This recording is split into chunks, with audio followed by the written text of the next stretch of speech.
Olá, bem-vindo! Começando o Diálogo Jovem Pan, uma conversa franca com pessoas que fazem parte da história do Brasil. Hoje, nosso assunto, a crise dos refugiados por causa da guerra na Ucrânia. Depois da crise de refugiados de 2015 e 2016, a guerra na Ucrânia provoca um drama humanitário ainda maior. De acordo com a ONU, mais de 6 milhões de pessoas já deixaram o país. Polônia, Eslováquia, Romênia e outras nações pedem ajuda para absorver o contingente migratório. A nova crise dos refugiados é o destaque do Diálogo Jovem Pan. O nosso convidado é o Miguel Pacchioni, que é porta-voz aqui no Brasil da Acnur, que é o órgão das Nações Unidas que cuida para as questões dos refugiados. Miguel, mais uma vez, muito obrigado por estar aqui conosco na programação da Jovem Pan, da TV Jovem Pan News, falando sobre esse assunto do momento que preocupa o planeta inteiro. Muito obrigado, Miguel, bem-vindo. Obrigado, Thiago, a você, a todos os ouvintes e telespectadores da Jovem Pan. É sempre um prazer conversar com vocês. Nós que agradecemos. Aliás, Miguel, em 2015 e 2016, a gente falava muito, aqui mesmo na Jovem Pan, sobre a preocupação daquela crise que o mundo vivia, a crise dos refugiados. Mas agora estamos num clima de guerra, num cenário de guerra, em que mais de 6 milhões de pessoas deixaram a Ucrânia, deixaram as próprias casas em direção a outros países. Qual é a dimensão que a Acnur dá para esse drama que o mundo está vivendo, Miguel?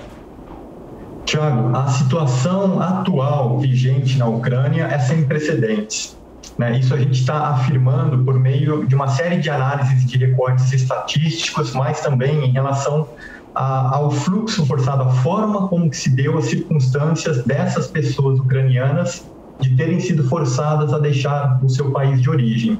A gente está falando em pouco menos aí desde do final de fevereiro, né, deste ano, no deslocamento de mais de 3,6 milhões de pessoas que tiveram que já atravessar uma fronteira internacional em busca de proteção, majoritariamente ali para os países vizinhos, em especial a Polônia, mas a gente também não pode esquecer que há uma série de outras pessoas, a gente está falando de um universo de 150 mil aproximadamente que deixam diariamente a Ucrânia em busca dessa proteção internacional e de outras 6,5 milhões de pessoas que ainda permanecem dentro do território ucraniano, mas em situação de deslocamento, ou seja, mais de 10 milhões de pessoas já tiveram que deixar as suas casas por conta do conflito existente. E o Acnur, a Agência da ONU para Refugiados, estima que haja uma necessidade hoje, atualmente, de 12 milhões de pessoas que requerem efetivamente a ajuda humanitária para que se possa chegar até elas. Então, em um universo de 40 milhões de pessoas, que é a população aproximadamente da Ucrânia, a gente está afirmando que 1/4 dessa população, um pouco mais do que isso, inclusive, requer essa ajuda emergencial humanitária por um motivo muito simples, a garantia das suas próprias vidas. Claro, agora, Miguel, é um drama dentro de vários dramas, né? Porque você tem famílias que são separadas, né? Pessoas que ainda ficam na Ucrânia, os pais, por exemplo, os homens ficam por causa dos toques de recolher, das regras do exército, enquanto as esposas, os filhos deixam a Ucrânia. Há uma separação muito grave, muito grande. E tem pessoas que, obviamente, não sabem para onde ir, vão simplesmente para uma fronteira esperando alguma ajuda. Queria que você exemplificasse com a sua experiência quais são as várias facetas de uma fuga de pessoas dentro de um país, a partir de um país. Perfeito. Você expõe bem já, Thiago, ao afirmar que são várias facetas, né, evidentemente. Então, em um cenário mais drástico, emergencial, né, quando surge um conflito dessa dimensão como um todo, a grande preocupação, e é fundamental, é assegurar que as fronteiras dos países vizinhos estejam abertas, se mantenham abertas. Isso é importante justamente, né, por esse fator prioritário, que é a garantia de vida de quem busca essa proteção internacional, né, de quem se predispõe a deixar o seu país de origem e buscar, então, preservar a sua vida e das suas famílias em um outro estado, sendo que aquele do qual ela pertencia já não pode mais prover a essa necessidade básica, né, de direitos humanos. Então, o primeiro ponto é fazer com que as fronteiras se mantenham abertas. Em um segundo momento, e assim, concomitante a isso, não dá para se pensar em escalas diferenciadas, né? É preciso haver uma ação sinérgica de forma ampla. Em um segundo momento, é preciso apoiar esses estados acolhedores para que eles tenham meios necessários de propiciar com a mínima dignidade esperada, os modelos de acolhida, de acolhimento dessa população que chega. Lembrando, por exemplo, aqui no caso da Ucrânia, eles estão passando lá por um inverno bastante rigoroso, e isso faz com que haja uma série de dificuldades atreladas a esse deslocamento, a questão de hidratação dessas pessoas, a questão de saúde delas, como você bem mencionou, a separação familiar, que é um drama imenso. A gente está vendo que em torno de 90% da população hoje refugiada da Ucrânia é composta por mulheres e crianças. Isso requer, por parte do Acnur, dos nossos parceiros, uma atenção muito especial em relação à perspectiva de vulnerabilidade pelo qual essas pessoas estão passando. Aliás, eu faço um adendo aqui importante, né? A gente não está falando de pessoas vulneráveis, mas sim de pessoas que estão em uma situação de vulnerabilidade. Isso é sempre importante pontuar para que a gente não deixe de mistificar a pessoa refugiada como sendo uma pessoa incapaz, por qualquer que seja o motivo. A gente está falando de pessoas comuns, como qualquer um de nós aqui que esteja acompanhando esse nosso diálogo, e que do dia para a noite teve que simplesmente deixar a sua casa, deixar o seu emprego, o seu trabalho, as escolas, enfim, em busca dessa proteção. Dentro desse deslocamento massivo de pessoas, né, a gente está falando de mais de 3,6 milhões de pessoas que já atravessaram a fronteira internacional da Ucrânia, deixando o país para trás. É preciso, então, prover essas pessoas a capacidade de abrigamento, a capacidade de saúde, a perspectiva, já pensando em um médio e longo prazo, de integração local dessas pessoas. É preciso ter em mente que a gente nunca sabe quando um conflito como esse tende a terminar, e, logicamente, o retorno, muito possivelmente, não se dá com a mesma força do qual as saídas foram geradas. Então, é preciso assegurar que nesses países de acolhida haja uma série de elementos substanciais de apoio a essa população civil e, concomitantemente, de que a responsabilidade entre esses países seja compartilhada, né, para que não haja apenas fluxo a um determinado país, mas que todos os países ali na proximidade, mesmo distantes, como no caso do Brasil, possam fornecer meios dignos de fazer com que essa população possa chegar em segurança nesses novos territórios em busca da preservação das suas vidas.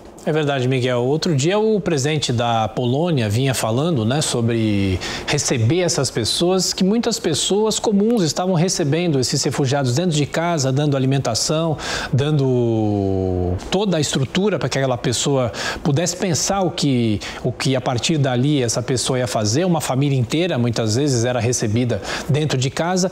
Agora, isso tem um limite, né, porque as pessoas não conseguem absorver todas essas outras que estão deixando um país como a Ucrânia. Qual é o trabalho que tem que ser feito a partir de agora? Você tem pessoas que são recebidas em casas de outras, tem pessoas que têm parentes, por exemplo, dos Estados Unidos, que viajam para lá. Agora, o problema é quem que banca uma viagem como essa? São vários problemas dentro de um, né? Dentro de um grande problema. Sim, Thiago. Eu costumo dizer que a principal faceta do trabalho do Acnur é de articulação.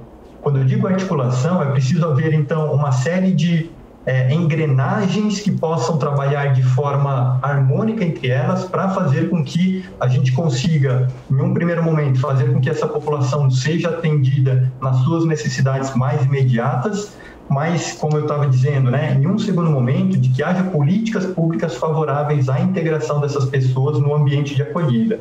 Com políticas públicas, eu estou dizendo garantir, por exemplo, o acesso à educação por parte dessas crianças, as mulheres, dos quais elas tenham informações necessárias. Isso é um ponto fundamental, né? As pessoas em deslocamento, elas buscam muitas vezes informação de para onde elas estão indo durante essa fase de deslocamento, né? Não é um planejamento prévio, como, por exemplo, uma pessoa que vai, não sei, sai de férias e vai passar por um turismo em algum outro país, que se planeja, que sabe o hotel que vai ficar, por quantos dias, os custos associados a isso.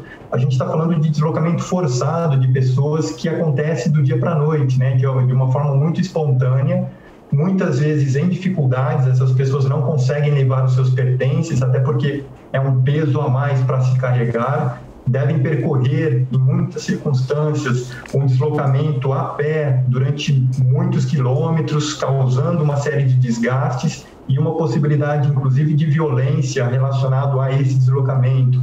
Então, é preciso haver que haja medidas, sim, por parte da sociedade civil, sendo solidário a esse fluxo de pessoas, que toda e qualquer pessoa de outra nacionalidade que busca proteção, mas também de que os agentes públicos possam estar articulados e trabalhar em uma resposta integrada, envolvendo não apenas as políticas públicas, mas também o setor privado, a academia, por exemplo, propiciando uma série de vagas, oportunidades de reingresso em universidades, por exemplo, e também, logicamente, as agências humanitárias que trabalham na perspectiva de integrar esses diferentes sistemas e apoiar os países acolhedores dentro da perspectiva do qual lhes cabe.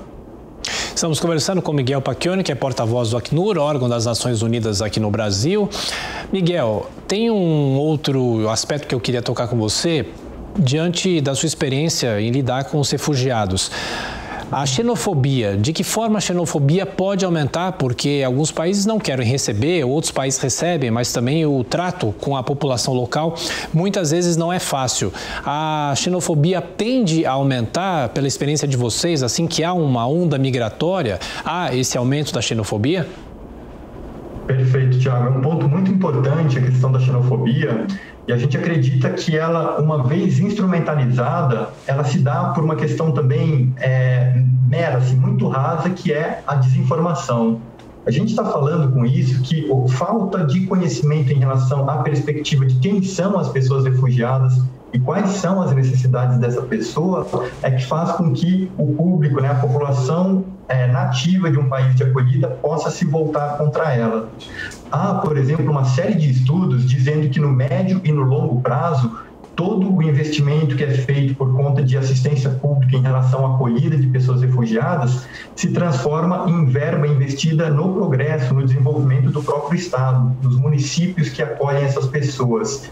Isso porque as pessoas refugiadas, quando chegam em uma determinada localidade, requerem sim atenção plena por parte dos estados, e é papel desses estados assim atuarem, mas em um segundo momento, o que acontece é uma inversão desse investimento, né? As pessoas refugiadas, elas abrem seus próprios negócios, passam a tornar a economia muito mais dinâmica, favorecem o trâmite de produtos, de consumos, criam novos hábitos, fortalecem as economias locais.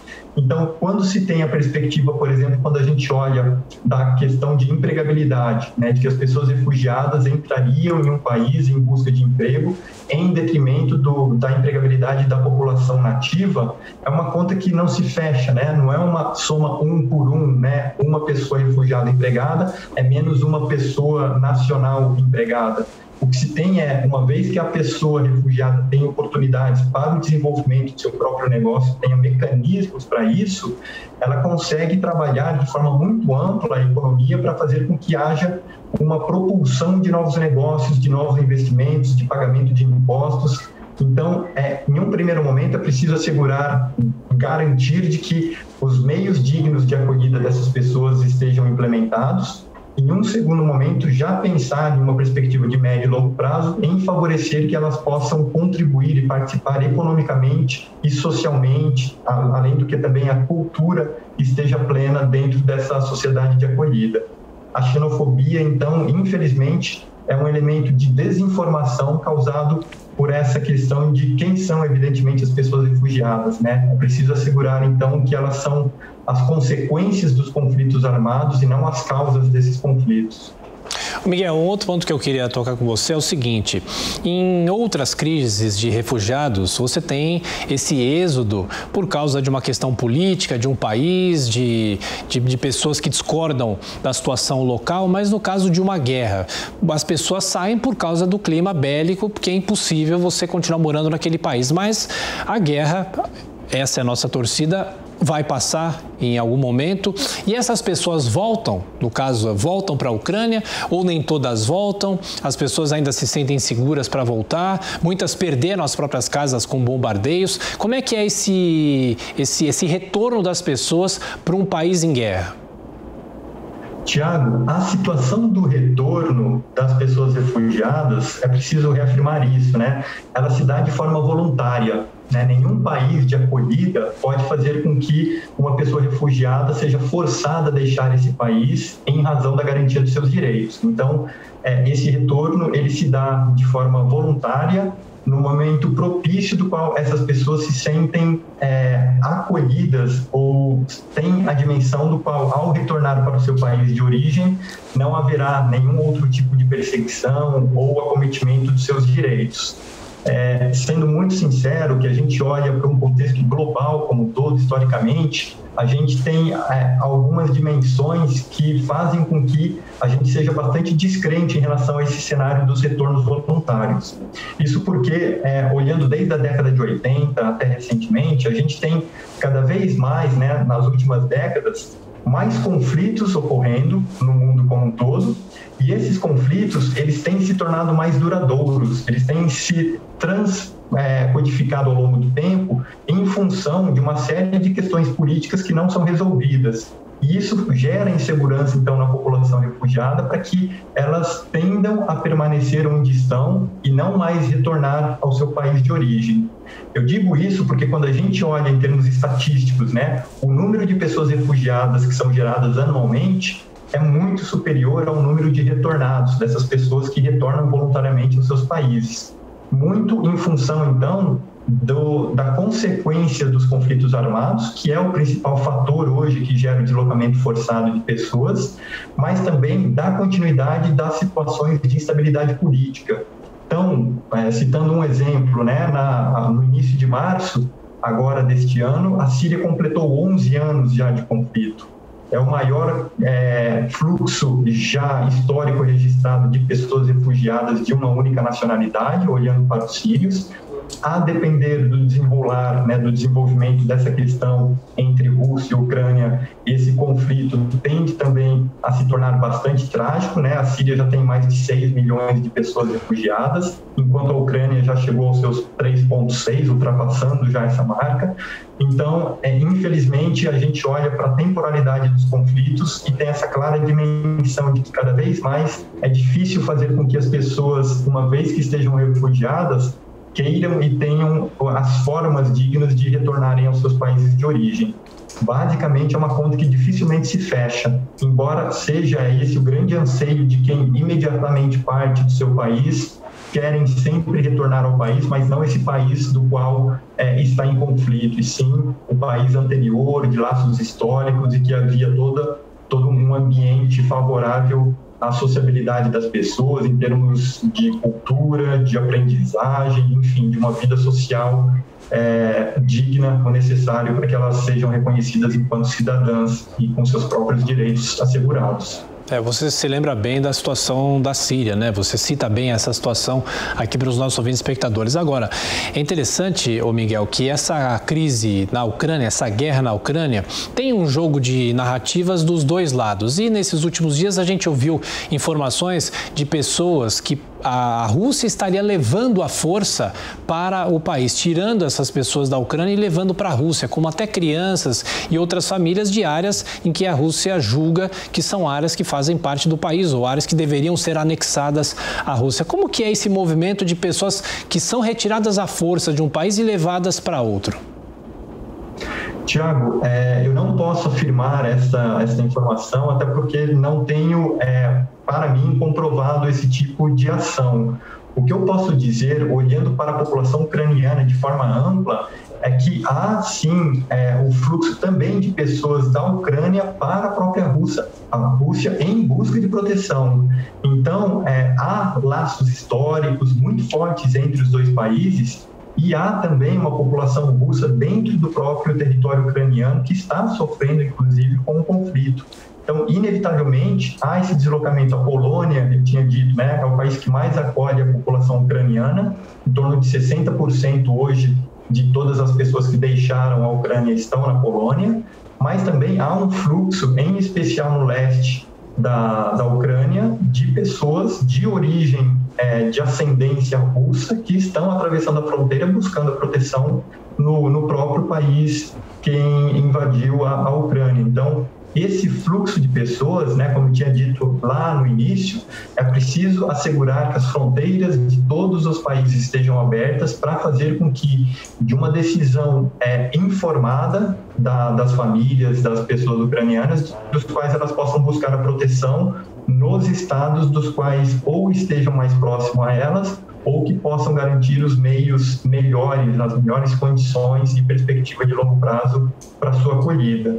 Então, eu diria que o fluxo ele deve ser de forma muito centrada nos direitos dessas pessoas, de que os corredores humanitários, por exemplo, sejam efetivos, para que elas possam optar, evidentemente, por quais caminhos seguir em busca dessa proteção.